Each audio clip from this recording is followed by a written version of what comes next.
තෙරුවන් සරණයි සදැහැතේ සුපින්වත් ඔබ හැම දෙනාටම. සදහැපතුනේ උතුම් වූ බුදුබණ පදයක් දෙසවනට ඇසෙන මොහොතක් පාසා හදවත දෙවී සැනසෙනවා.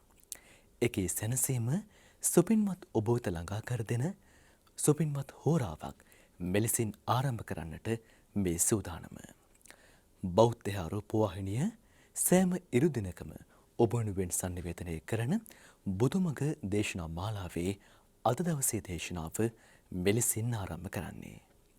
මේ උතුම් වූ දේශනාව උදෙසා සිදු කළා වූ ආරාධනයෙන් අදත් දම්සභා මණ්ඩපයට වැඩම කොට වදාළ පින්වත් ස්වාමීන් වහන්සේ ලබුණෝරෝ කන්ද අරණ්‍ය සේනාසනයෙහි ධර්මාචාර්ය පූජනීය මාංකඩවල සුදස්සන පින්වත් ස්වාමීන් වහන්සේ අපි හැමදෙනාම සාදු නදින් නමස්කාර පූරකව දම්සභා මණ්ඩපයේ වෙත පිළිගනිමු. අවසරයි අපේ හාමුදුරුවනේ. සාදු සාදු සාදු.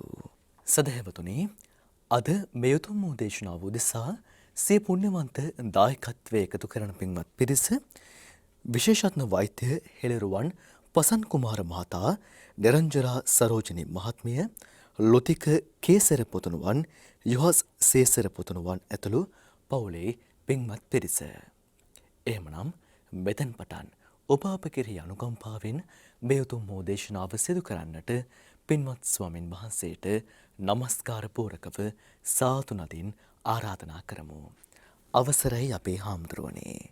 සාදු සාදු සාදු. සමන්ත චක්කවාලේසු අත්‍රා ගච්ඡන්තු දේවතා සද්ධම්මං මුනි රාජස්ස සුනන්තෝ සග්ග මොක්ඛදං ධම්ම ශ්‍රවණ කාලෝ අයං බදන්තා ධම්ම ශ්‍රවණ කාලෝ අයං බදන්තා ධම්ම ශ්‍රවණ කාලෝ අයං බදන්තා.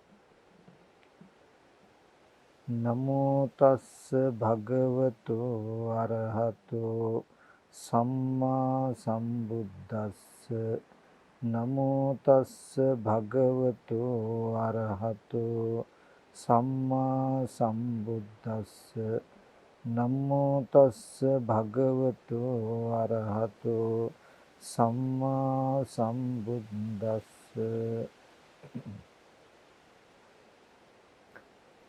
සදා පූජනීය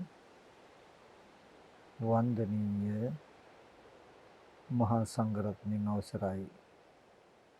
ශ්‍රද්ධා බුද්ධ සම්පන්න කාරුණික පින්වත්නි, මේ පින්වත් සියලු දෙනාම දැන් මේ සූදානම් වෙන්නේ ලෞතර බුදුරජාණන් වහන්සේ අපි කෙරෙහි අනුකම්පාවෙන් දේශනා කළ සද්ධර්මයෙන් බිදක් ශ්‍රවණය කරන්නට.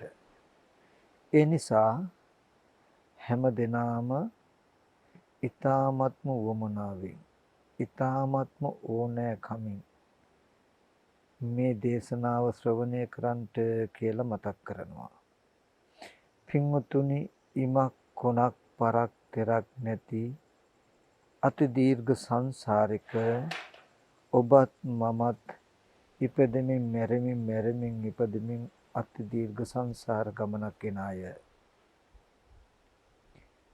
මේ දීර්ඝ සංසාරේ පුරාවටම ජීවිතයකට රැකවරණයක් හොයමින්, ජීවිතයකට සැනසෙල්ලක් හොයමින් අපි හැම දෙනෙක්ම ඉන්නේ.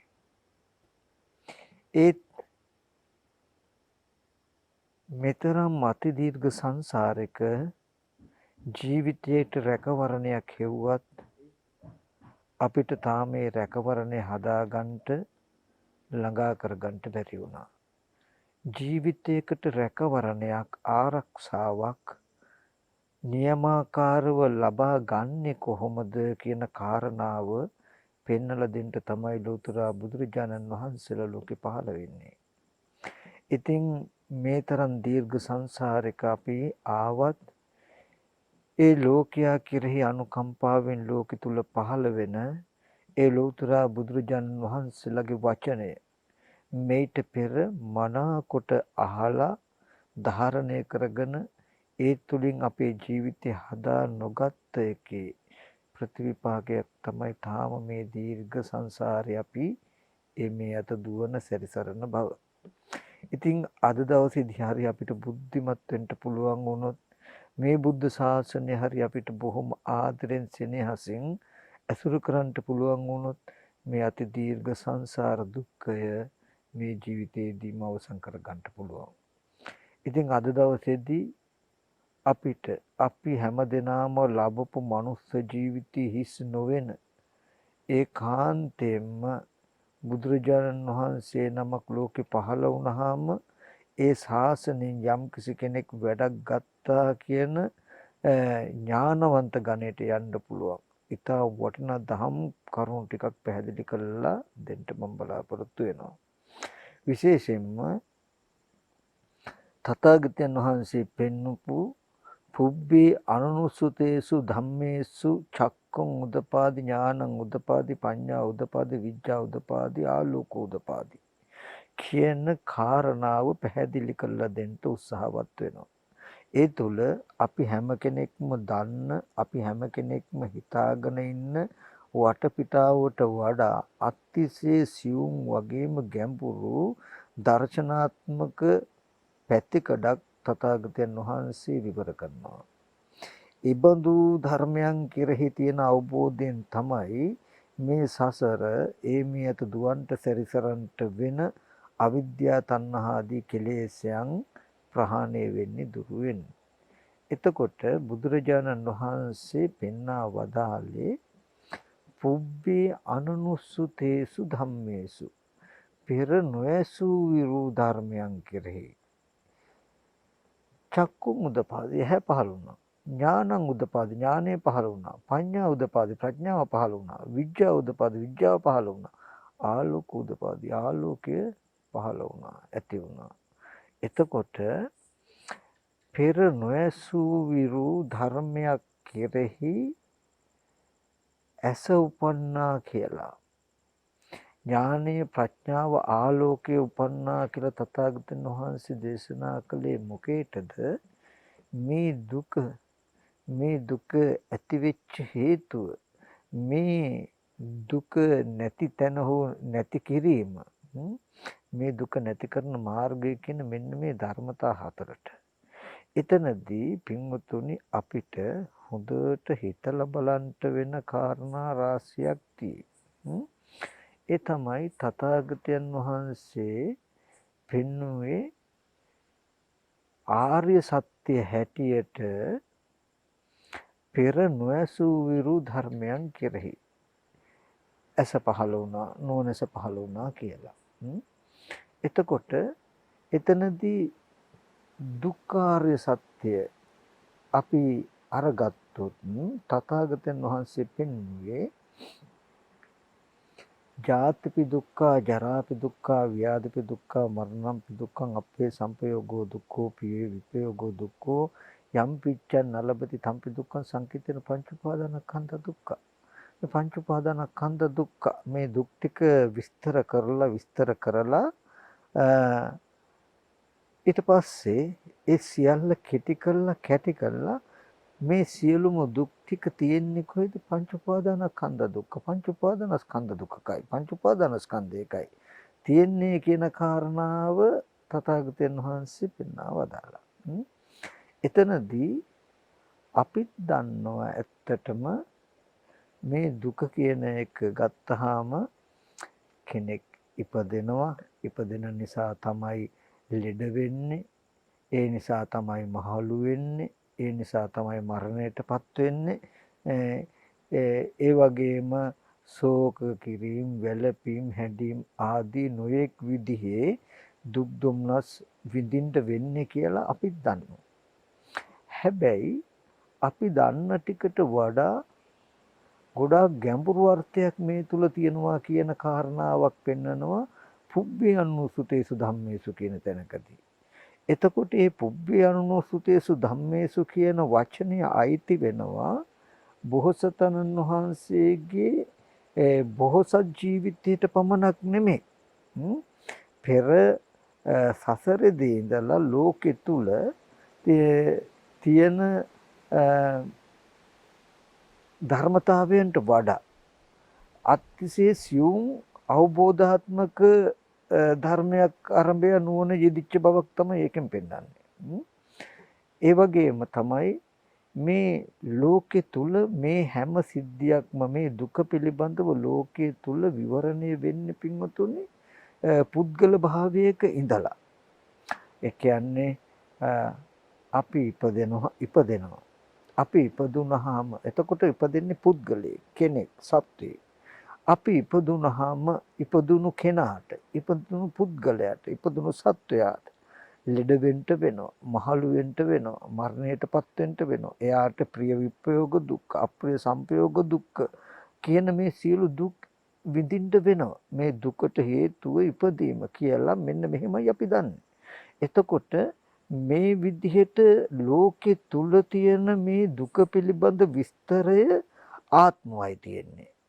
ඒ තුලම තියෙනවා කෙනෙකුට වෙච්ච කෙනෙක් විඳින දුක. නමුත් පුබ්බේ අනුස්සතේසු ධම්මේසු කියලා තථාගතයන් වහන්සේ මේ දුක්ඛ සත්‍ය විවර කරන තැන බොහොම ලස්සන කාරණාවක් වෙන මේ දුක් ටික ඔක්කොම පෙන්නලා පංච උපාදානස්කන්ධ දුක්ඛ මේක තව පුද්ගලයෙකුගේවත් තව සත්වයෙකුගේවත් තව කෙනෙකුගේවත් නෙවෙයි මේ පංච උපාදානස්කන්ධයක පවතින දුකක් මේ තියෙන්නේ කියන කාරණාව.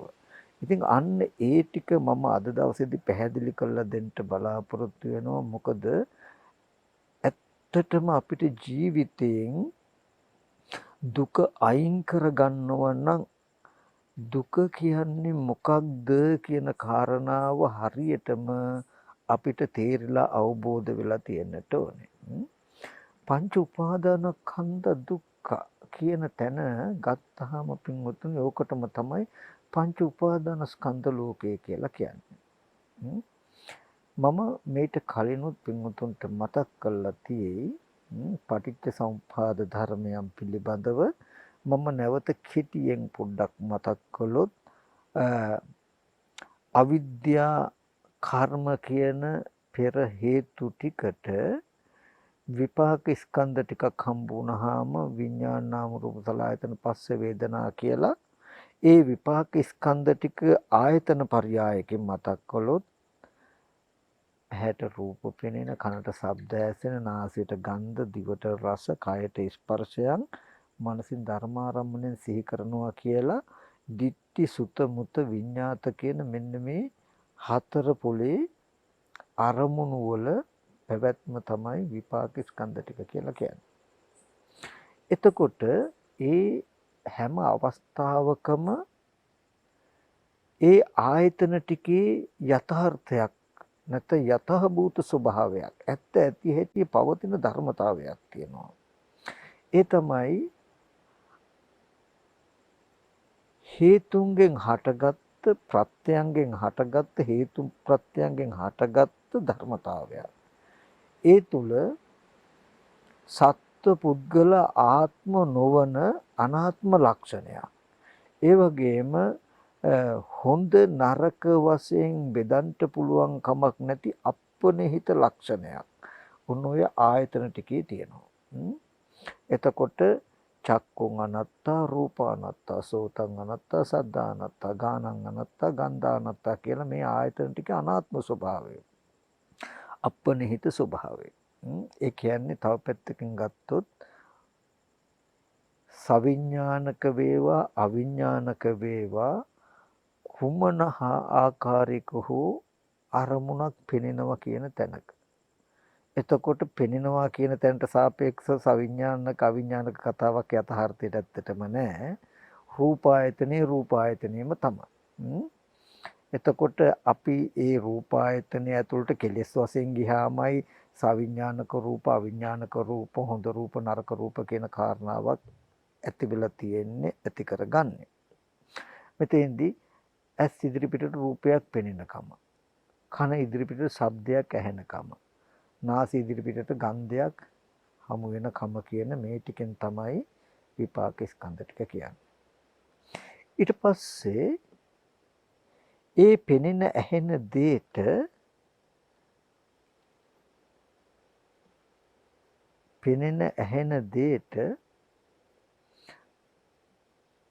තණ්හා වශයෙන්, ditthi වශයෙන්, තෘෂ්ණා දෘෂ්ටි වශයෙන් ඊට අනුගතව අපි සිතින් කිරින් කරනවා. හැම වෙලාවෙම හොඳට මතක තියාගන්න ඕනේ පින්වතුනි, පෙනෙනවා, ඇහෙනවා, දැනෙනවා, දැනගන්නවා කියලා ditthi සුත මුත විඤ්ඤාත කියන මේ වෝහාර ධර්මයන් ගත්තාම පෙර විපාක මාත්‍රයක් එක පැත්තක්. එතකොට ඒ අරඹය තෘෂ්ණා වශයෙන් හෝ ditthi වශයෙන් හෝ තෘෂ්ණා දෘෂ්ටි වශයෙන් හෝ යම් ආකාරයකට පෙනෙන ඇහෙන දෙයට අපි මොන විදිහකට හරි හිතන්න උත්සාහවත් වෙනවා නම් හිතනවා නම් ඒ දැන් වර්තමානයේ හිත හසුරවන ආකාරය පින්වතුනි වර්තමාන කර්මයක්, වර්තමාන කෙලෙසයක්. එතකොට මෙන්න මේ විපාක ස්කන්ධ ටිකට වර්තමාන තණ්හා වශයෙන්, ditthi වශයෙන් හිත හසුරවන එකට තමයි තණ්හා උපාදාන කියන කාරණා දෙක පෙන්වන්නේ.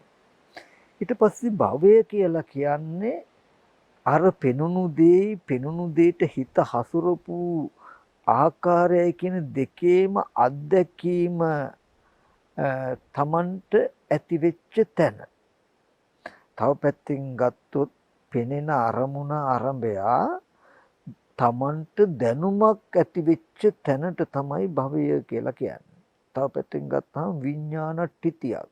විඥාණයට පවතින්න පුළුවන් අවස්ථාවක් වුණා. දැන් මේ රූපයට යමක් හිතුවහම සිහි කළාම, ශබ්දයට යමක් හිතුවහම සිහි කළාම ඒක හිතට නැවත සිහි කර විඥාණයට පවතින්න පුළුවන් වෙන කිසිම දෙයක් නැතත්. ඒක විඥාන ට්ටිතියක් කියන්නේ සිතේට විඥාණයට පැවැත්මට කාරණාවක් වුණා. ඔන්න හොඳට බලන්න පෙර අවිද්‍යා කර්මය කියන ටිකට විපාක ස්කන්ධ ටිකක් ඇති වෙලා විපාක ස්කන්ධ ටිකට වර්තමාන කෙලෙස් ටිකක් එකතු වුණාම ඒ සිද්ධාන්තයේම මුල් කරගෙන ඇති වෙච්ච අත්දැකීමක් තමයි පෙනෙන ඇහෙන දේ අරඹයා දැනුමක් අපිට ඇති වෙච්ච හැටි. ඇහැට එපිටින් කනට එපිටින් තිබුණු අරමුණු අරඹයා විස්තර විසින් දන්නා දැනුමක් අපිට එකතු වෙලා තියෙනවා. එහෙම දැනුමක් හදන්ට හේතු වෙච්ච ඒ ධර්මතා ටික අපිට දැනුම හදලා ඒ ධර්මය නිරුද්ධ වෙලා යනවා. ඒ ඇහැ නිරුද්ධ වෙනවා, රූපේ චක්කු විඥානේ නිරුද්ධ වෙනවා. ඒ හිතපු තණ්හා වශයෙන් හෝ ditthi වශයෙන් හිතුවාම හිතීමෙන් පස්සේ නිරුද්ධ වෙනවා. ඒ කන ශබ්දයේ සෝත විඥානේ නිරුද්ධ වෙනවා. ඒ අරබය යම් ආකාරයකට හිතුවාම ඒ හිතීමෙන් පස්සේ නිරුද්ධ වෙනවා.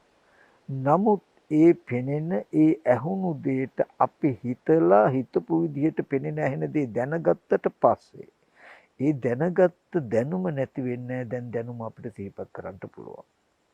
අන්න ඒ විදිහට දැනුම් සම්භාරයක් අපිට එකතු වෙන තැනට කියනවා පංච උපාදානස්කන්ධා උපචයං ගච්ඡති. පංච උපාදානස්කන්ධයේ උපචයට යනවා කියලා. ඒ කියන්නේ ඇහැ එකතු වෙලා, රූපේ එකතු වෙලා, චක්කු විඥානේ එකතු වෙලා, කන එකතු වෙලා, ශබ්දය, සෝත විඥානේ කියන මේ වගේ පෙනෙන ඇහෙන දේවල් අපිට දැනුමට එකතු වෙනවා. ඒකට කියනවා පංච උපාදානස්කන්ධ උපචයං ගච්ඡති. පංච උපාදානස්කන්ධේ රැස් වීමට යනවා. අන්න ඒ පංච උපාදානස්කන්ධේ රැස් වෙනවා කියන තැනට තමයි භවය නැත්තම් ලෝකය කියලා කියන්නේ. අන්න එතනයි බුදුරජාණන් වහන්සේ පෙන්වුවේ මෙන්න මේ ජාති ජරා මරණ ශෝක පරිදේව යම්තාක් දුක් දුම්නස් ටිකක් අපිට තියෙයි නම් අපිට විඳින්න වෙයි නම් අපිට හම්බ වෙයි නම් මෙන්න මේ පංච උපාදාන ස්කන්ධයකයි මේ දුක් ටික තියෙන්නේ කියලා. ඒ කියන්නේ දැන් පින්වතුනි අපි පොතපතට සීමා වෙන්න අවශ්‍ය නැහැ. අපි සිහිපත් කරමු ඔබ එක තැනක ඉන්නකොට බලන්ට පින්වතුනි ඔබට තමන්ගේ කුඩා කාලේ සිද්ධියක් වුණත් හිතලා සිහි කළ සතුටු වෙන්න හෝ දුක් වෙන්න පුළුවන්කම තියෙයි. ඒ වගේම තරුණ කාලේ සිද්ධිය සිහි කළ දුක් වෙන්න සතුටු වෙන්න තියෙයි.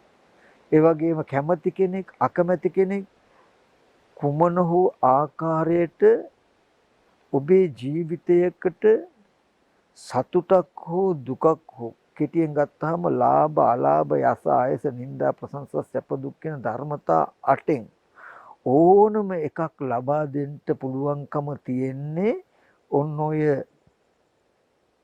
විඥාන ටිතියක් වෙච්ච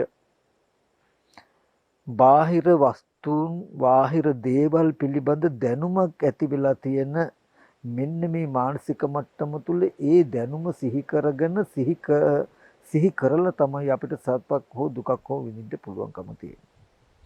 ඒ වගේමයි එහෙම දැනුමක් ඇති වුණාට පස්සේ වර්තමානයේ ඇස් ඉදිරි පිටට කන ඉදිරි පිටට රූපයක් හම්බ වුණත් අපි ඒ රූපේ දකින්නකොටම සිහි කරගන්නේ භවපච්චයාති. භවයේ නිසාම අපිට ඒ සත්පුද්ගල භාවය නැත්තම් ඒ විස්තරයක් ඇති වෙනවා මිසක කිසි වෙලාවක පෙනෙන දේ හම්බ වෙන්නේ අපිට ජාතිය කියන එක නැත්තම් පුද්ගල භාවයේ ඉපදීමට රන් රිදී මුතුමැණික් වස්තු ආදී වස්තුන්ගේ ඉපදීමට ක්‍රම දෙකක් තියෙනවා. භවයේ තමයි කර්ම භවයේ උප්පත්ති භවය කියලා. ඒ කියන්නේ අපි ඇති කරගත්ත කෙලෙස් ටික නිසා මනෝමයෙන් මේ ටික සිහි කරගෙන පුද්ගල භාවයේ සත්ව භාවයේ වස්තුන් උපදවාගෙන සැප දුක් විඳින්න පුළුවන්. ඒ වගේම උප්පත්ති භවය කියන්නේ ආපව රූප ශබ්ද ගන්ධ ආදී අරමුණු හම්බ වෙනකොටත් අර අපි දැනගත්තා වූ දේ සිහිපත් කරගෙන පුද්ගල භාවයේ සත්ව භාවයේ වස්තුන් ඇති නැතිකම උපදවා ගන්නට පුළුවන්. අන්න ඒ උපදවා ගත්තාම අන්න ඒ නිසයි පින්වතුනි අපිට ජාති ජරා මරණ ශෝක පරිදේ දුක් දුම්නස් තියන්නේ කියන කාරණාවයි තථාගතයන් වහන්සේ පෙන්වන්නේ. එතකොට පංච උපාදානස්කන්ධ දුක්ඛ කියනකොට තථාගතයන් වහන්සේ පෙන්නනවා මේ දුක පංච උපාදානස්කන්ධ දුක ඇති වෙච්ච ආකාරය තමයි පටිච්චසමුප්පාද සිද්ධියෙන් පෙන්වන්නේ. අවිද්‍යාව පත්‍ය සංඛාර සංඛාර පත්‍ය විඥානං කියලා භව භවපච්චය ජාති ජාති පච්චය ජරා මරණ ශෝක පරිදේ දුක්ඛ දෝමනස් උපායාස සම්භවಂತಿ ඒව මේ තස්ස කේවලස දුක්ඛකන්දස සමුදය හෝති මෙසේ හුදු දුක් රසගේ හට ගැනීම වෙයි කියලා මේ දුක ඇති වෙන ආකාරය. එතකොට ඒක එක සිද්ධාන්තයක් නෙමෙයි ධර්මතා ටිකක්. පෙර අවිද්‍යා කර්ම හේතු වුණා විපාක ස්කන්ධ ටිකක් හදන්න විපාක ස්කන්ධ ටික හේතු වුණා තණ්හා උපාදාන කියන කෙලස් ටික යෙදෙන්න කෙලස් ටික යෙදුණුකම විපාක ටිකට කෙලස් ටික යෙදුණුකම හේතුණා ලෝකයේ කියන එක නිර්මාණය කරන්න ඇතිකමට දැනුමක් හදන්න ඒ ඇතිකමට හදාගත්ත දැනුම හේතු වුණා සත්ව පුද්ගල භාවයෙන් අරමුණු සිහි කර කර උපද්දව සිහි කරන්න උපද්දවන්න ඒ සිහි කරන උපද්දවනකම හේතු වුණා හොඳ නරක විනිශ්චය කළා සැප දුක් විඳිනවා කියන කාරණාවට කියන ධර්මතාවයක් මේ තුල තියෙනවා. එතකොට මෙතනදී තව කාරණාවක් මට මතක් කරන්න ඕනකම තියෙනවා මේ දුක කියන එක ඇත්තටම පිරිසිඳ දකින්න තාක් එහෙම නැත්නම් දුක කියන එක පිරිසිඳ නොදැක්කොත් අපිට හැමදාම දුක් විඳින්න වෙයි. දුක කියන එක ඇත්තක් වෙයි. දුක කියන එක තියෙන එකක් වෙයි. යම් වෙලාවක දුක කියන එක පිරිසිඳ දකින්න ගියොත් තමයි දුක ඇති කරන තණ්හාවක් තියෙනවා නම් ඒකද දුරු වෙලා ඒකද ප්‍රහාණය වෙලා දුක කියන එක නිරුද්ධ වෙන්නේ. මෙන්න මේ කාරණාව ගොඩක් වටිනවා පින්වතුනි. අපි ගොඩාක් දෙනෙක්ගේ අදහස දුකෙන් නිදහස් වෙන්න. ඒ කියන්නේ නිවන් දකින්න. ඒ කියන්නේ අම්මා තාත්තා දුව වෙලා දරුවෝ නැති වෙලා ලෙඩ වෙලා එන එක දුකක්. එතකොට වටිනා දේවල් වටිනා අය නැති වෙලා විනාශ වෙලා වීම නිසා ඇතිවීම දුකක්. එතකොට නිന്ദා පහස ඇනුම් බැනුම් අහන්න වෙනවා මේක දුකක්. ඒ හින්දා මේ දුකෙන් අපිට නිදහස් වෙන්න තියෙන එකම තැන එකම ක්‍රමය තමයි නිවන් දැක්කහම කියලා අපි හිතාගෙන ඉන්නේ. ඒ හින්දා අපි කවුරුත් කැමති ඉක්මනට නිවනටපත් වෙන්න. ඉක්මනට නිවන් දකින්න. නිවන් දැක්කහම මොකද මේ සියලු දුකෙන් අපි නිදහස් වෙන නිසා. නමුත් ඇත්තටම ඒකේ අනිත් පැත්ත වෙන්න ඕනේ. ඒ කියන්නේ දැන් මෙතනදී වෙලා තියෙන්නේ දුක කියන එක තියෙනවා. දුක කියන එක ඇත්තක්. හැබැයි දුක ඇත්ත වෙලා දුකෙන් තමන් පැනලා යන ක්‍රමයක් හොයනවා. නිදහස් වෙන ක්‍රමයක් හොයනවා. අම්මලා තාත්තලා ලෙඩ වෙලා මහලු වෙලා මැරිලා ඒ දුක එනවා. මේ දුක් විඳින්න වෙන්නේ තමන් ඉන්නේ හින්දා. නිවන් දැක්කොත් තමන්ට මේ සියලු දුක් විඳින්න වෙන්නේ නැහැ. එතකොට දුක තියෙද්දි දුකෙන් බේරලා පැනලා යන්න ක්‍රමයක් අපි හොයනවා වගේ තැනක් මෙතන තියෙනවා. නමුත් ඒකම මේකේ අවිද්‍යාව. මෙතනදී දුක පිරිසිඳ දකින්න කියලා කියන්නේ දුකත් දුක් විඳින්නත් කියන දෙකම නිරුද්ධ වෙන්නට ඕනේ. දුක විතරක් දුක තියෙද්දි පුද්ගලයෙක් පැනලා යාමුවත් නැත්තම් පුද්ගලයා නිරුද්ධ වෙන කමුවත් නෙමෙයි. දුක කියන එක පිරිසිඳ දකිනකොට විඳින්න දුකකුත් දුක් විඳින්නෙකුත් කියන දෙපැත්තම අතහැරෙන්න වෙනවා. අතහැරෙනවා. ඒක අපි උපමාවක් හැටියට බලමු. දැන් ඔබට මෙතන එක තැනක ඉඳලා ඔබට පුළුවන් තමන්ගේ දරුවා සිහි කළා පිටරටක නම් ඉන්නේ නැත්නම් ඉස්කෝලේ ගිහිල්ලා නම් අනේ දරුවට කරදරයක් වේද අනුතරක් වේද හිත හිතා ඔබට දුක් වෙන්න පුළුවන්. එහෙම නැත්නම් දෙමව්පිය සහෝදර ඥාතීන් නම් ඒ අය මැරිලා නම් මැරුණා අනේ ඒ අය ඉස්සර හිටියා ඉස්සර මෙහෙම උදව් කරුවා දැන් නෑනේ කියලා දුක් වෙන්න පුළුවන්. එතකොට මේ විදිහට අපිට දුක් විඳින්න පුළුවන්කම තියෙන දුක තියෙන හින්දායි. ඉතින් මෙතනදී බුදුරජාණන් වහන්සේ මේ පටිච්ච සමුප්පාද ධර්මයේ හරහා දුක ඇති උනේ මෙන්න මෙහෙමයි. ඒව මේ තස්ස කේවලස දුක්ඛ කන්ද සමුදය හෝති. මෙසේ මේ හුදු සියලු දුක් රාශිය හට ගැනීම වෙනවා කියලා පෙන්නුවේ අපිට මේ දුක පිරිසිඳ දකින්න. ඒකට කරන්න තියෙන එකම එක දෙයයි. කෙටි ක්‍රමයයි. බුදුරජාණන් වහන්සේ දුක ඇති වෙච්ච ආකාරය පෙන්වුවා නම් ඒ ආකාරයට ආපස්සට යන්න. එතකොට ඉබේම දුක කියන එක අහෝසි වෙනවා. අවලංගු වෙනවා.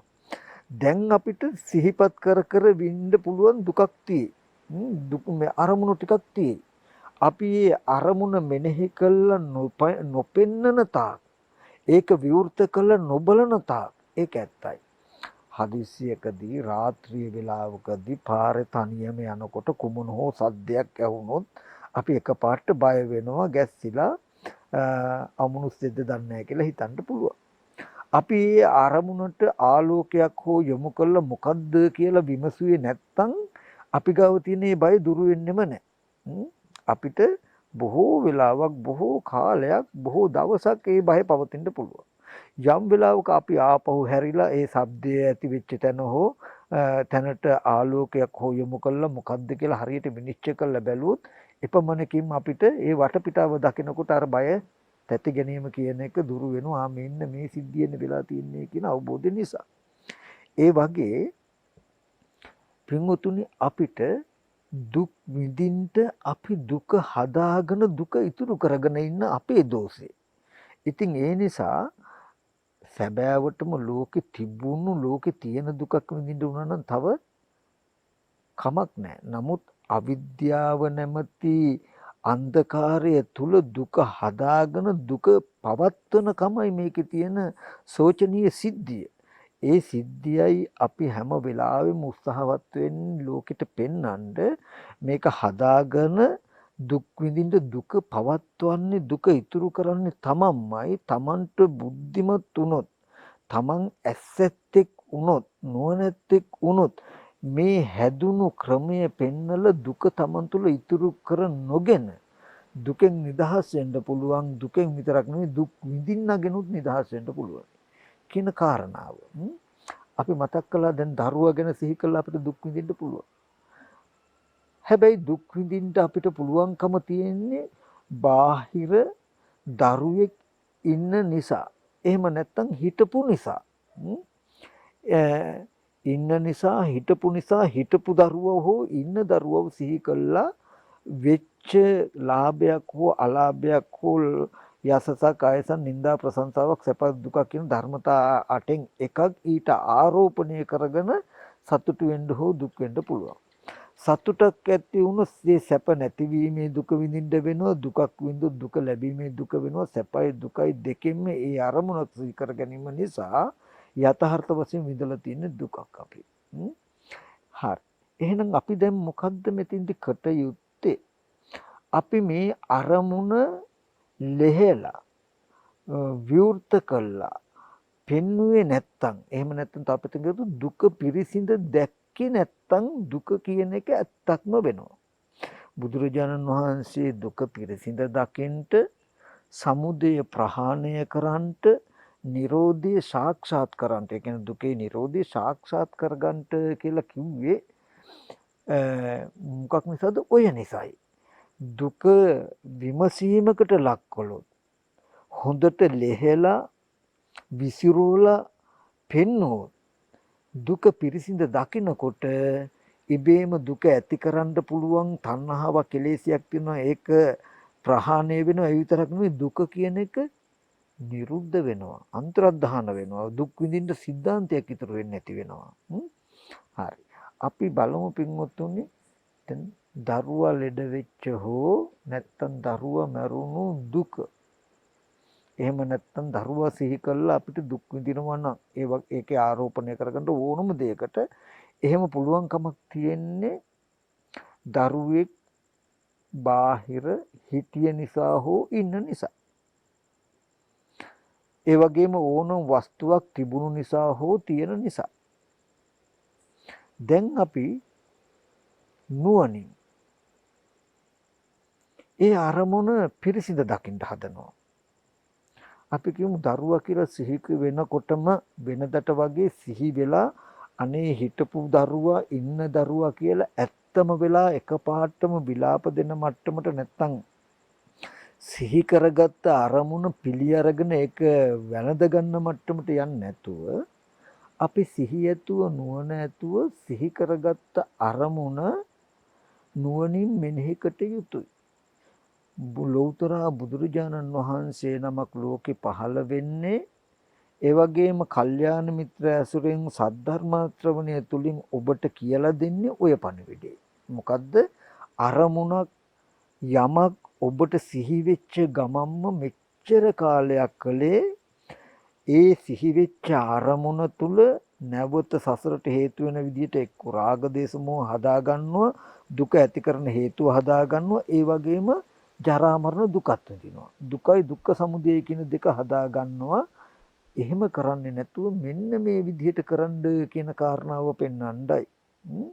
ඒ සද්ධර්ම ශ්‍රවණය තුලින් කල්යාණ මිත්‍ර ඇසුරෙන් නැත්තම් ලෞතර බුදුරජාන් වහන්සේලා පහළ වෙන්නේ මේ පණිවිඩය කියලා දෙන්නමයි. ධර්මය ශ්‍රවණය කරනවා කියන එකේ අර්ථයම ඕක. එතකොට දැන් දරුව සිහි වුණාම අන්න කල්යාණ මිත්‍ර ඇසුරෙන් සද්ධර්ම ශ්‍රවණයෙන් ඉගෙන ගන්න ලැබුණා. අරමුණක් සිහි වෙච්ච ගමම්ම වෙනද වගේ ඒකට ප්‍රතික්‍රියා දක්වන්නේ නැතුව ඒක හොඳට නුවණින් විමසන්ට කියලා. ඊට පස්සේ Taman සිහිපත් කරනවා දරුවා කියලා මට හිතට සිහි කරන්න පුළුවන් කමක් හැදුනා. ඇති වෙලා තියෙනවා. ඇත්තටම දරුවා කියලා සිහි කරන්න පුළුවන්කම ඇති උනේ කොහොමද කියලා Taman හොඳට ටිකක් හිතනවා. හිතුවාම තමන්ට නුවණින් බලනවා මම දරුවෙක් හිටියා දරුවා ඉන්නවා කියලා යම් රූපයක් දිහා බලාගෙන රූපයකට හිත නැඹුරු කළා යොමු කළා මම හැමදාම හිතුවා හැමදාම ආදරය කළා හැමදාම ඒ කෙනාට කරදරයක් වුණා කියලා දුක් විඳා. ඇත්තට මම එහෙම සතුටු වෙච්ච දුක් වෙච්ච ඒ රූපේ ස්වභාවය මොකද්ද? හොඳට පෙන්නනවා. ඇත්තටම එහෙම තිබුණ රූපයක් තියෙනවා නම් කෙස් ලොම් නිය දත් සම්මස්නහර කියලා එකින් එකට හිමින් ඊටමත් වේගිනුත් නෙමෙයි ඊටමත් හිමිනුත් නෙමෙයි අර්ථය වැටෙන විදිහට Taman ටිකක් හිමින් හිතනවා. හිතුවාම Tamanට හම්බ වෙනවා කලාප වශයෙන් කොට්ටාස වශයෙන් නිමිති වශයෙන් ගන්න පුළුවන් ලකුණු 32ක්. කේස්ලොම් නිද සම්මස් කියලා පටවි ස්වභාවයෙන් යුක්ත කොටස් 20කුත් පිත්තෙන් සරව කියලා ආපෝ ස්වභාවයෙන් යුක්ත 12කුත්. ඊට පස්සේ මේ හැම කොටසක්ම හැදෙන්නේ කන බොන ආහාරයෙන් නේද කියලා හිතන්න පුළුවන්. මෙන්න මෙබඳු රූපයක හැඩසටහනක් නේද ඇස් ඉදිරි පිටට ආවේ පෙනුනේ. ඒ පෙනෙන රූපයට මේ මගේ පුතා මේ මගේ දරුවා මේ මගේ එකම දරුවා මගේ දරුවා මම මෙහෙම හදාගන්න ඕන කියලා. ඔකට කියනවා චිත්ත වීදි අනුබන්ධන චිත්ත වීදි කියලා 100,000 වාරයක් වුණත් අරමුණක් අරඹය හිත මෙහෙවන්න පුළුවන්. එතකොට ඒ විදිහට හිතන වාරයක් ගානේ ඒ රූපේ මෙහෙම කෙනෙක්. ඒ රූපේ මේ වගේ දෙයක් කියන එකෙන් හිත දැනුවත් වෙනවා. එතකොට අන්න ඇස් ඉදිරි පිටට ආපු කන බොන ආහාරයෙන් හැදුණු කුණප කොටස් 32කින් යුක්ත ධාතු මාත්‍රයක් වූ රූපයට තණ්හාව ඇති වෙන පුද්ගල භාවය ඇති වෙන සත්ව භාවය ඇති වෙන විදියට හිත ඇසරෙව්වාම මේ මගේ දරුවා කියලා ඒ හිත හසුරපු ක්‍රමයයි අර පෙනුම් රූපය දෙක එකතු කළා මගේ දරුවා කියන දැනුමක් ඇති වුණා. ඒ දැනුම නේද මේ සිහි කරන්නේ හිතෙන් කියලා Tamanට බලන්න පුළුවන්. එතකොට හොඳට එයාට කාලයක් යන නුවණිනෝ Taman එහෙම සිහි කරනකොටත් Tamanට දරුවා කියලා සිහි කරන්න පුළුවන්. මොකද හිතට එහෙම අත්දැකීමක් තියෙන නිසා හිතේ අත්දැකීම හිතට සිහි කරන්න පුළුවන්. හැබැයි හිත එහෙම සිහි කරද්දිත් බාහිර භෞතික ලෝකයේ කිසිම දවසක එහෙම කෙනෙක් හිටියා නෙමෙයි ඉන්නව නෙමෙයි හිඳලවත් නැහැ. කියන නුවණක් Tamanට එනවා. ඒ කියන්නේ දුක් විඳින්න දුක කියන එක ඉතුරු වෙන්නේ නැහැ. ඒ කියන්නේ අතීතයේදීත් ඇස් ඉදිරි පිටට ඇවිල්ලා තියෙන කන බොන ආහාරයෙන් හැදුණු කොනොප කොටස් ටිකක් ඔන්න රූපේ කෙනා කියලා පනවන්න බෑ. ඊට පස්සේ ඒ රූපයට මේ මගේ දරුවා නේද දරුවා මට කවදා හරි උදව් කරන කෙනා එයාට මම මේ විදිහට යුතුයකම් උපකාර කරන්න ඕනේ කියලා අපි රූපය ඇස් ඉදිරි පිට තියාගෙන හිත හැසිරෙව්වහම ඔන්න හිත හසුරවන ආකාරයනුත් දරුවා නෙමෙයි. ඒක අපි ගාව තියෙන චෛතසිකවල සිතුවිලිවල කෘත්‍යය. ඒ විදිහට අපි හිත හසුරවන ආකාරයකට අර රූපයට විඥානයේ මායාකාරය වෙලා පැත්තක ඉඳන් නිර්මාණය කරගන්නවා. මේ හිතන ගානට අර රූපය ආදේශ කර මේ නාමයයි මේ රූපයයි දෙක එකතු කළා මේ බඳු කෙනෙක් මේ බඳු දෙයක් මේ විදිහට උපකාර කළා මෙයා මගේ පුතා ආදරණීය පුතා කියා හිතන ආකාරයට දැනුමක් එකතු වුණාම ඒ අරමුණේ තියෙන දැනුම් ඔක්කොම එක නිමිත්තකට ගන්න පුළුවන්. දැන් අපි හිතෙන් දරුවා කියලා සිහි කරනකොට හිතට ලැබුණු අත්දැකීම හිතේ තියෙන අත්දැකීම සිහි කරන්න පුළුවන්. සිහි කළා ඌ කල්ප ගණනක් වුණත් තියාගෙන අඬන්න වැළපෙන්නත් පුළුවන්. කිසි දවසක ඒකට මුකුත් වෙන්නේ නැහැ. හරියට අපි ගහක් කොලක් තියෙනවා නම් ඒක වීඩියෝ කරලා රෙකෝඩ් කරලා තියාගත්තා වගේ එතකොට ගහ මොනතරම් කොළ හැලිලා වේලිලා මොන විදිහට ගියත් අර සිද්ධිය තියෙයි. ඒ වගේ මේ විඥාන ඨිතිය කියන එක විඥානයේ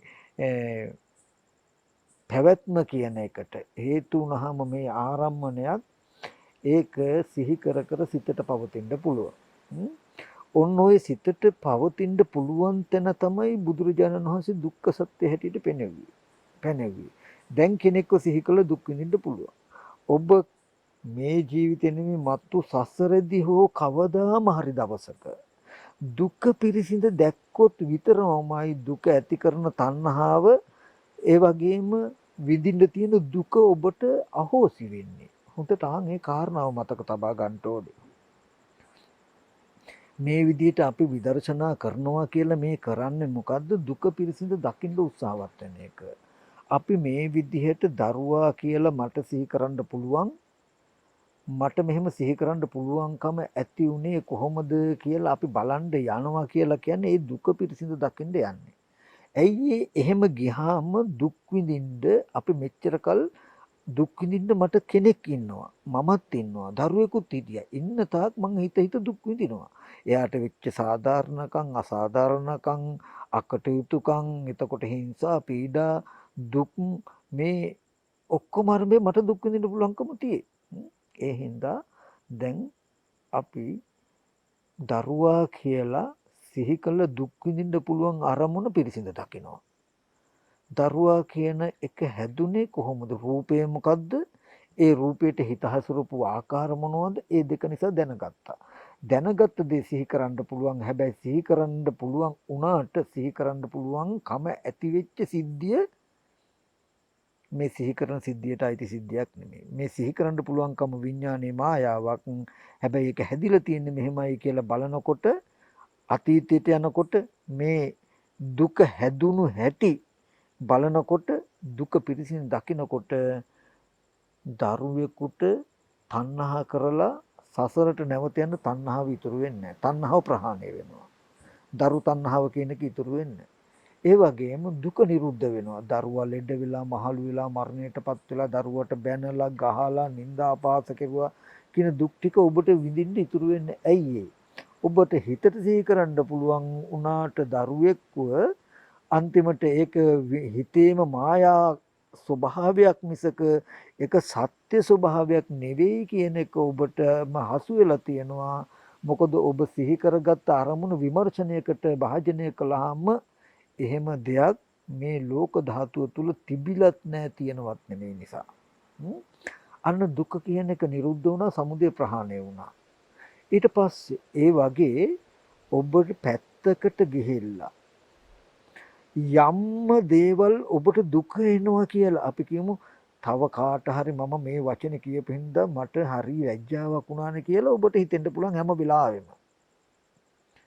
එතකොට ඔබ ඒ දුක ඔබත් ඉන්න නිසා ඔබ යම් වචනයක් කියපු කෙනත් ඉන්න නිසා ඔබට නැවත නැවත හිත ලැජ්ජ වෙන්න පුළුවන්, දුක් විඳින්න පුළුවන්. ඔබ මේ දුක පිරිසිඳ දකින්න යන්න. දුක පිරිසිඳ දකින්න ගියාම ඒ නිසා ඇතිවෙන යම් කෙලෙසියක් තියෙනවා නම් ඒකත් ඒ නිසා එන දුකක් තියෙනවා නම් ඒකත් නැති වෙනවා. අපරාධෙ මං අර මිනිස්සයාට මේ විදිහට කියලා බැන්නේ කියලා ඔබට පසුතැවීමක් ඇති වෙනවා නම් ඒ පසුතැවීම කියන්නේ දුකක්. ඒ පසුතැවීම ඇති වෙන්නේ පසුතැවෙන්න ඔබට යමක් ඔබ ඉතුරු කරගෙන එහෙම කෙනෙක්ව එහෙම දෙයක්ව තියාගෙන ඉන්න නිසායි. ඒ නිසා හොඳම දේ තමයි ඒ පසුතැවෙන්න තියෙන අරමුණ පිරිසිඳ දකින්න යන්න. ගියාම ඔබට කනට ඇහුණු දෙයකට ඔබ යමක් කියපු නිසා නම් ඇත්තටම කනට ඇහුණු ශබ්දයක් තියෙනවා. ශබ්ද රූප මාත්‍රයක්. නොදන්නා භාෂාවකින් යමක් කතා කළොත් ඒක අපි දන්නේ ආන් ඒ වගේමයි හැම શબ્දයක්ම. ඒ શબ્දය ඇහෙනකොට ඒ શબ્දයට මේ විදිහට මේ වචන වලින් මට මේ මිනිස්සයා බයිනව නේද කියලා අපි හිත හැසිරෙව්වහම අපි හිත හසුරපුකමයි ඒ සද්දයයි දෙකම එකතු වෙලා බැනුමක සද්දයක් ඇහෙනවා. ඊට පස්සේ බැනුමක සද්දයක් හදාගෙන මට බැන්න නේද කියලා දෙවනුවට අපිත් වචනයක් කතා කරනවා. මෙහෙම නේද බැනුමක් හදාගෙන බැනුමකට දුක් වෙලා තියෙන්නේ බැනුමකට බැනලා තියෙන්නේ නේද කියන කාරණාව දකිනකොට බැන්නා කියන එක සිහි කරන්න පුළුවන් මට හිතට. හැබැයි ඒක ඇති වෙච්ච හැටි බැලුවොත් මට දුක් විඳින්න බැනුම කියන එකක් ඉතුරු වෙන්නේ නැහැ. එතකොට තවත් ඒක විමර්ශනය කරන්න පුළුවන්. යම් කිසි කෙනෙක් එතන බැනුමක් නොවි ශුන්්‍යත ශබ්ද මාත්‍රයක් හැටියට ශබ්ද මාත්‍රයකට බැනුමක් වෙන ආකාරයකට තමන් හිත මෙහෙवला බැනුමක් හදාගත්තා කියලා බලන්න පුළුවන්. ඔන්න එක ආකාරයක්. තව පැත්තකින් ගත්තාම එතන කන බොන ආහාරයෙන් හැදුණු කෙස්ලොම් නියද සම්මස්නහර කියන කුණප කොරස් ටිකෙන් යුක්ත රූපේ මලමිණියක් වගේ ඒ රූපයට බයින්න බෑ. එහෙමනම් යම් වෙලාවක පටිඝ සම්ප්‍රයුක්ත නැත්තම් අමනාපය හා යෙදුණු සිතක් උපන්නාම ඒ සිත නිසා වචනයක් කතා කළාම ඒ සිත නිරුද්ධ වෙනකොට මේ කතා කරපු වචන නිරුද්ධ වෙනවා. එතකොට වෙන සිතක් දැන් ඉපදිලා ඇති. කුසල් සිතක් වෙන්නත් පුළුවන්, විපාක සිතක් වෙන්නත් පුළුවන්. අර සිත නිසා, ද්වේෂ සහගත සිත නිසා යම් වචනයක් කිව්වා නම් ඒ සිත නිරුද්ධ වෙනකොට මේ වචනේ නිරුද්ධ වෙනවා මිසක ඒ වචනය කොහෙවත් තියෙන්නෙත් නැහැ. ඒ වචනය කියපු එකම හිතක් තියෙන්නෙත් නැහැ. එතකොට දැනපු පුද්ගලයා නාම කයින්වත් රූප කයින්වත් දෙකින් එකකින්වත් මේ වෙලාවේදී යාට දකින්න හම්බ වෙන්නේ නැහැ. අන්න එතකොටත් අර අමනාපයේ අකමැත්ත බැනපුකම කියන අරමුණ තමන්ට නිරුද්ධ වෙලා යනවා දුර වෙලා යනවා. ඒකට දුක් විඳින්න වෙන්නේ මේ වගේ මට මෙතනදී පෙන්වන්න ඕනෙකම තිබ්බේ පුබ්බේ අනුසුතේසු ධම්මේසු කියන එකෙන් එක කාරණාවක්. පෙර නොයසු විරු ධර්මයක් කියලා තථාගතයන් වහන්සේ පෙන්වුවේ ලෝකේ අපි දුක් විඳින්නේ දුක හදාගෙන දුක පවත්වමින් කියන එක පෙන්වන්නයි. ඒක තමයි තථාගතයන් වහන්සේ දැක්කේ. ඒ කියන්නේ ලෝකේ තුල සිද්ධිය තමයි තමන්ගේ උත්සාහයක් නැතත් තමන්ට ඉබේම දුක පහළ වෙලා ඒ දුක තියෙනවා. ඒ දුකට තමන්ව පතිත වෙලා තමන්ට දුක් විඳින්නෙක් වෙන්න වෙලා වගේ තැනකින් තමයි තියෙන්නේ. තමන්ට කිසිවක් කරන්න කියන්න බෑ. ලෝකයේ අතේ තමයි තමන්ව දුකින් මිදීම තියෙන්නේ. වගේ තැනකින් තමයි ලෝකෙ තුල දර්ශනය තියෙන්නේ. ඒ වගේම ඒ දුක කියන එක තමන්ටත් ඒ වගේම අනිත් අයටත් වෙච්ච වෙන දෙයක් හැටියට ආත්මීව. නමුත් බුදුරජාණන් වහන්සේ මෙතනදී දුක කියන එක පුද්ගලයෙක්ගේවත් කෙනෙක්ගේවත් නෙමෙයි, දුක කියන එක හේතු ප්‍රත්‍යයයි කියලා ඒක පෙන්වන හොඳට පටිච්ච සමුප්පාද ධර්මයක් කරා දුක කියන එක ඇති උනේ මෙහෙමයි. කර්ම විපාක කෙලෙස් කියන කාරණාවක් නිසා දුක් වූ ලෝකේ හැදුන හැටි. දැන් හැදුණු දේ සිහිපත් කර කර දුක් විඳින හැටි. භවපච්චය ජාති ජාතිපච්චය ජරා මරණ කියන්නේ දුක පවත්වන තැන. එතකොට අවිද්‍යා කර්මයට විපාක ටිකක් හැදිලා විපාක ටිකට කෙලස් ටික යෙදිලා භවය හැදුනා කියන එකෙන් පෙන්වන්නේ දුක හදාගත්ත හැටි. භවපච්චය ජාති කියලා. ජාතිපච්චය ජරා මරණ හදාගත්ත දුක පරිසං කළ තියාගෙන ඒක ඇත්ත කරගෙන අවස්ථාවට දුක් විඳ විඳ නැවත නැවත ආරක්ෂා කරලා තියාගන්න එකට තමයි ජාති ජරා මරණ කියලා කියන්නේ. ඉතින් අපිට දුක එපා නම් දුක ඕන නැත්තම් දුක් විඳින එක ඉවත් වෙන්න ඕන නම් එක දෙයයි කරන්න තියෙන්නේ. දුක ඉතුරු කරගන්න එපා. දුක පවත්වන්න එපා. දුක පිළිගන්න එපා. දුක විද්වංශනය කරන්න. දුක නිරුද්ධ කරන්න. දුක ඇති කරන තණ්හාවක් තියෙනවා. දරු තණ්හාව වෙන්න පුළුවන්, රන් රිදී මිල මුදල් වලට තියෙන තණ්හාවක් තියෙනවනම් ඒ තණ්හාව තියෙන්නේ රන් රිදී මිල මුදල් තියෙන නිසා. දුවා දරුවන්ට තණ්හාව තියෙන දුවා දරුවෝ ඉන්න නිසා. එතකොට සසර නැවත යන්න තියෙන තණ්හාව හැදෙන්නේ. ඒ වගේම දුවා දරුවෝ නිසා රන් රිදී මුතු මැණික් ඉඩ කඩන් නිසා එන දුකක් තියෙනවනේ ඒ දුක විඳින්න වෙන්නේ. ඒවට තණ්හාව ඇති වෙන්නේ ඔබ දුක තියාගෙන ඉන්න හින්දායි. තණ්හාව ඇති වෙන අරමුණු තියාගෙන ඉන්න හින්දායි. එහෙම තියාගන්න පුළුවන් උනේ තියාගත්තේ ඒක පිරිසිඳ දැක්කේ නැති නිසායි, පිරිසිඳ දකින්න උත්සාහවත් නොවුණු නිසායි.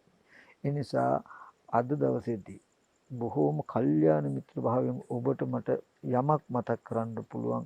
ඒකාන්තයෙන්ම මේ උපායෙන් සියලු දුක්ඛගත භවයෙන් ඔබට ඈතර වෙන්න පුළුවන්. නිවන කියලා කියන්නේ දුක තියෙද්දි තමන් නිවන කියන එකකටපත් වෙනව නෙමෙයි. දුක පිරිසිඳ දැක්කහම දුක ඇති කරපු හේතුව නැති වෙලා දුක නිරුද්ධ වීමම නිවන. දුකේ නිරෝධය නිවනයි කියලා දකින්න. ඔය විදිහටම ඔබ ආධ්‍යාත්මික පැත්තටත් නැඹුරු වෙලා දුක් විඳින තමන්ව ඉතුරු කරන්න එපා.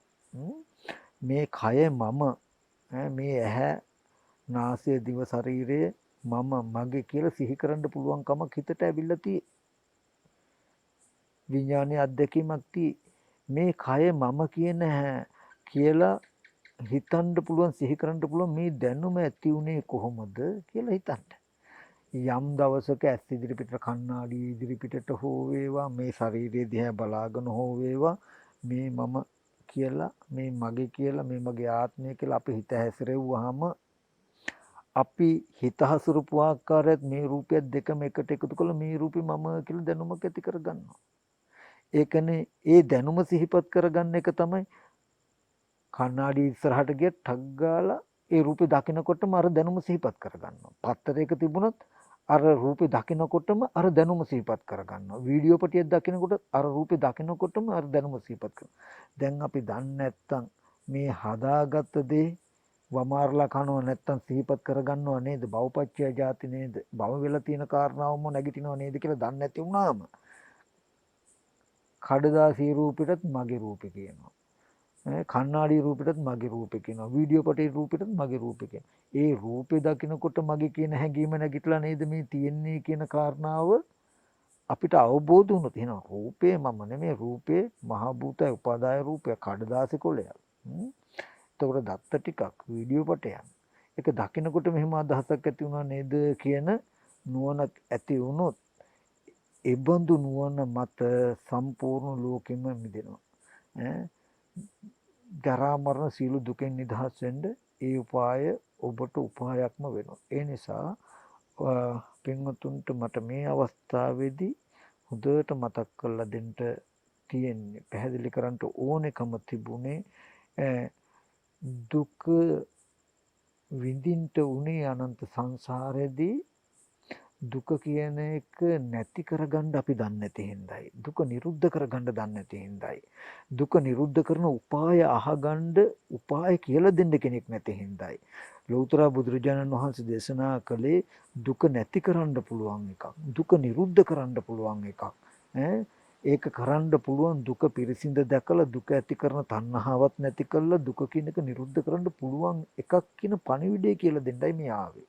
ඉතින් එහෙම තියෙද්දි වෙන අමුතු නිවන් දකින්නවා කියන එකක් හොයන්න එපා හිතන්න එපා දුක කියන එක පිළිගන්න එපා දුක කියන එක තබා ගන්න එපා දුක කියන එක පිළිගත්තොත් දුක කියන එක තබා ගත්තොත් දුක පිළිගත්ත නිසා තබා ගත්ත නිසා අපිට හැමදාම දුක් විඳින්න වෙයි. ඉතින් ඔබට දුක එපා නම් දුක අකමැති නම් දුක අයින් කරගන්න ඕනේ නම් ඔබ දුක නිරුද්ධ කරන්න. දුක පිළිගන්න එපා. දුක අයින් කරන්න. ඒකට තියෙන එකම ක්‍රමය දුක පිරිසිදු දකින්න.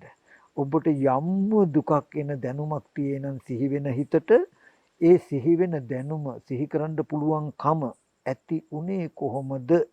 ඒ ඇති වෙච්ච තැනක තිබුණා නම් තිබුණේ තියෙනවා නම් තියෙන්නේ මොනවද කියන ටික පෙන්වන්න. ඇති උනේ කොහොමද? ඒ ක්‍රමය තමයි පටිච්චසමුප්පාද සිද්ධිය.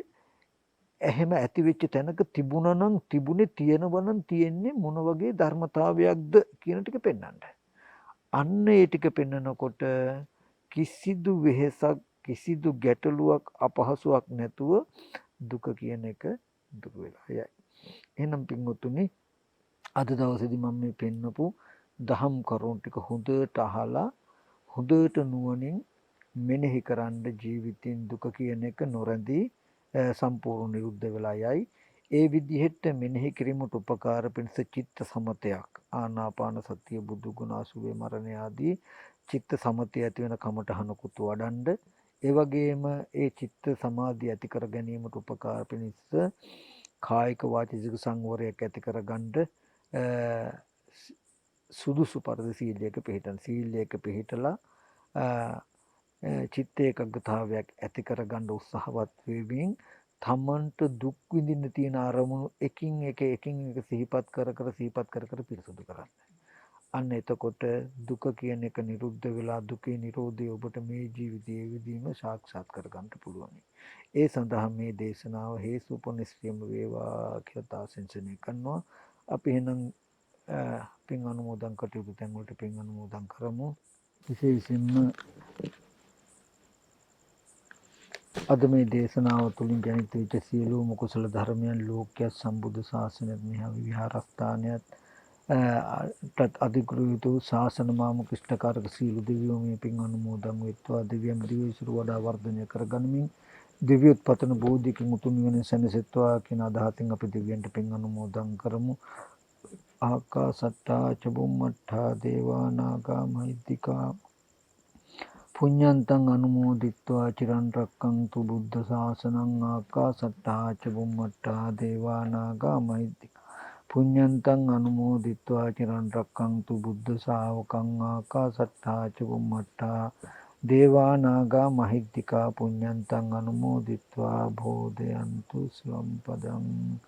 ඒ වගේම ලෝකයා කෙරෙහි ලෝකයාගේ සතර දුක්ගිනි නිවෙන සද්ධර්මයෙන් විදක් ලෝකයට ප්‍රකාශ කිරීම සඳහා දේශනා කරන ලද මේ දේශනාවේ විශේෂ දායකත්වයේ ධර්මයෙන් අනුග්‍රහය දක්වනවා. විශේෂයෙන්ම ඒ කල්යාණ මිත්‍ර විශේෂඥ වෛද්‍ය හෙළරුවන් පසන් කුමාර මහතා, ඒ වගේම නිරංජලා සරෝජිනී මහත්මිය, ලුතිනන් රාංශක පුතුණුවන්, ඒ වගේම විවාහ සේසර පුතුණුවන් ඇතුළු පවුලේ සියලු දෙනාම ඉතින් සත්භාවයෙන් මේ ධර්ම දේශනාව සඳහා අනුග්‍රහය දක්වුවේ කුසල ධර්මයේ හේතු කරගෙන ඒ පින්වත් දෙපළගේ වර්ග પરම්පරාගත මියගේ ඥාතින්ද ඒ වගේම මේ දේශනාව සඳහා දේශනාවට සවන් යොමු කළ සියලු දෙනාගේ මියගේ ඥාතින්ද ඒ වගේම බෞද්ධ මාධ්‍යාලයෙන් නිර්මාතෘ අපේ ධර්මාගම කුසල ධම්මා ස්වාමින් වහන්සේ ඇතුළු මියගේ ඥාතින්ද සිහිපත් කරලා ඒ සියලු දෙනාට මේ පින් අනුමෝදන් කරනවා. අනුමෝදන් වෙත්වා කියලා කවුරු සාදු නාදයෙන් පින් අනුමෝදන් කරන්ට. ඒ වගේම ඒ එළරුවන් මහත්මයාත් නිරංජලා සරෝජිනී මහත්මිය ඇතුළු ඒ දුවා දරුවෝ ඇතුළු ඒ පවුලේ සියලු දෙනාටත් ඒ වගේම මේ දේශනාව ශ්‍රවණය කළ සියලු දෙනාටත් සසර වසනාතුරුම ඒ පාප මිත්‍ර සේවනයක් අසත්පුරුෂ ඇසුරක් හමු නොවි බුදුපසේ බුදුමහරහතන් වහන්සේලා නිවී සැනසී පැමිණ වැඩවදාලා උතුම් වජරාමර නිර්වාණ සම්පත්තිය සාක්ෂාත් කරගන්නට මේ සියලුම දෙනාට මෙම කුසල ධර්මයන් උතුම් නිවන් පිණිස පාරමිතාවක් වේවා කියලා ආශිර්වාද කරනවා. හැම දිනාටම තෙරුවන් සරණයි.